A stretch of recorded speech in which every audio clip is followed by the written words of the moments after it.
नमस्कार। आज हम एक क्लासिक भूत की कहानी की परतों को खोलेंगे और यकीन मानिए ये सिर्फ एक डरावनी कहानी नहीं, इसमें बहुत कुछ छिपा है।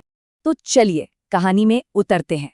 देखिए, इसकी शुरुआत किसी चीख या डरावनी आहट से नहीं होती, नहीं, बल्कि एक गांव की चाय की दुकान से होती है, जहां पिन ड्रॉप साइलेंस है। मतलब वो जगह जहां दिन भर में लोग 2-3 कप चाय पी जाते थे, वहां आज किसी ने एक कप भी नहीं पी। ये खामोशी ही हमें बताती है कि कुछ तो बहुत बड़ी गड़बड़ है। तो आखिर ये परेशानी है क्या? कहानी की नींव रखी गई है एक बहुत ही नेक इरादे पर, एक पूरे समुदाय के नेक इरादे पर। लेकिन फिर अचानक से एक ऐसी मुश्किल आ जाती है जो सबका दिल तोड़ देती है। और वो मुश्किल ये थी, देखिए, बख्शगंज के गांव वालों ने अपनी सारी जमा पूंजी लगाकर एक अस्पताल बनाया, एक सपना जो उन्होंने साथ देखा था। बिल्डिंग तो खड़ी हो गई, पर फिर सारे पैसे खत्म। अब अस्पताल में जो सबसे जरूरी चीज है, यानी कि बिस्तर, उन्हें खरीदने के लिए एक भी पैसा नहीं बचा था। ऐसे में गांव के हेडमास्टर कैलाश जी आगे आए और उन्होंने अपनी पुश्तैनी जमीन बेचने का फैसला किया। तो बस इसी उम्मीद के साथ कैलाश, रामलाल और माधव ये तीनों निकल पड़ते हैं पास के इच्छापुर गांव की ओर जमीन बेचने के लिए। उन्हें क्या पता था कि ये सफर उनकी सोच से कहीं ज्यादा मुश्किल होने वाला है। और यहाँ से शुरू होता है एक अंधेरा और तूफानी सफर। मतलब जैसे जैसे ये लोग आगे बढ़ते हैं ना, मौसम और माहौल ही एक अलग किरदार बन जाता है। ऐसा लगता है जैसे वो उन्हें किसी आने वाले खतरे के लिए आगाह कर रहा हो। और मुश्किलें देखिए, एक के बाद एक।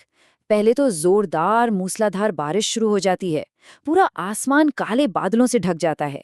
जब तक वो ट्रेन स्टेशन पहुंचते हैं, वो एकदम सुनसान पड़ा है। और नदी नदी तो जैसे गुस्से में उबल रही हो। उसे पार करना नामुमकिन था। ऊपर से न कोई नाव, न कोई मल्लाह। मतलब चारों तरफ से रास्ता बंद। और ठीक जब लगता है कि अब तो कोई रास्ता नहीं बचा, रात यहीं गुजारनी पड़ेगी, तभी उस घने अंधेरे को चीरती हुई एक वैन आती है। और उसे चला कौन रहा है? एक जाना पहचाना चेहरा, रतन। तो कहानी में अब एंट्री होती है इस रहस्यमयी मददगार की। लेकिन ये शख्स जैसा दिखता है वैसा है नहीं।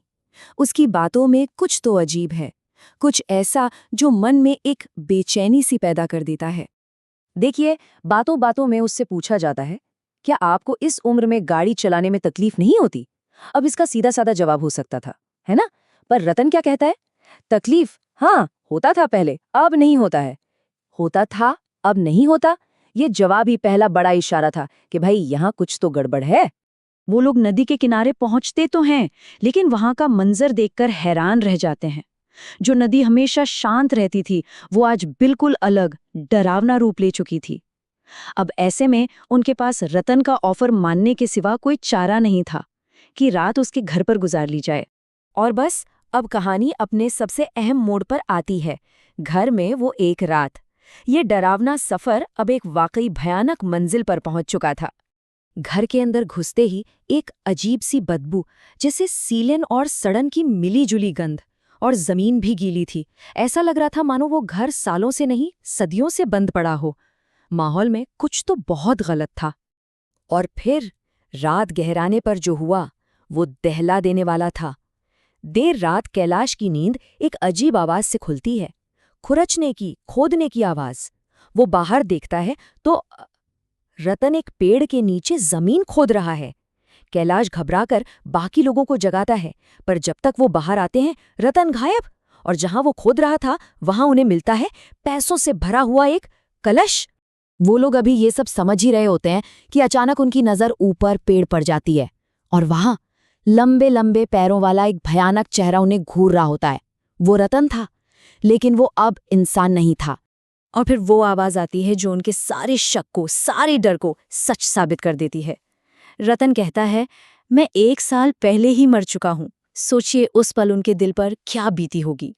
लेकिन रुकिए, ये भूत बदला लेने के लिए नहीं आया था, वो कुछ और चाहता था।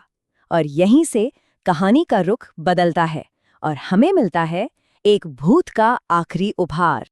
रतन उन्हें बताता है कि वो 1 साल पहले ट्रेन हादसे में मर गया था, लेकिन उसे मुक्ति नहीं मिली। अब देखिए, मुक्ति का मतलब सिर्फ आत्मा की शांति नहीं है, इसका मतलब है इस दुनिया के मोह माया से, सारे बंधनों से आजाद हो जाना। और रतन का बंधन क्या था? उसका वो पैसा जो उसने जमीन में गाड़ रखा था। इसी लगाव की वजह से उसकी आत्मा भटक रही थी। वो बताता है कि वो 1 साल से ऐसे सच्चे, ईमानदार लोगों को ढूंढ रहा था, जिन्हें वो अपना पैसा किसी नेक काम के लिए सौंप सके। इसीलिए उसने उन्हें यहाँ तक लाने का ये सारा खेल रचा। वो उनकी ईमानदारी परख रहा था।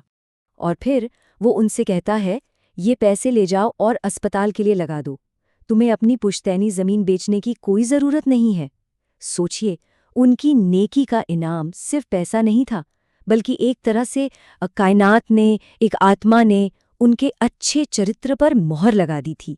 और जैसे ही उसे सही लोग मिल गए, उसका मकसद पूरा हो गया, उसे अपनी मुक्ति मिल गई। रतन का वो भयानक रूप हवा में विलीन हो गया और इसी के साथ गांव वालों की समस्या भी हल हो गई। ये कहानी खत्म होने पर एक सवाल छोड़ जाती है कि असली दौलत आखिर है क्या? क्या वो पैसा है जिसे हम कमाते हैं, या वो ईमानदारी है जो हम जीते हैं? क्योंकि इस कहानी में तो ईमानदारी ने खुद एक खजाने को अपनी ओर खींच लिया।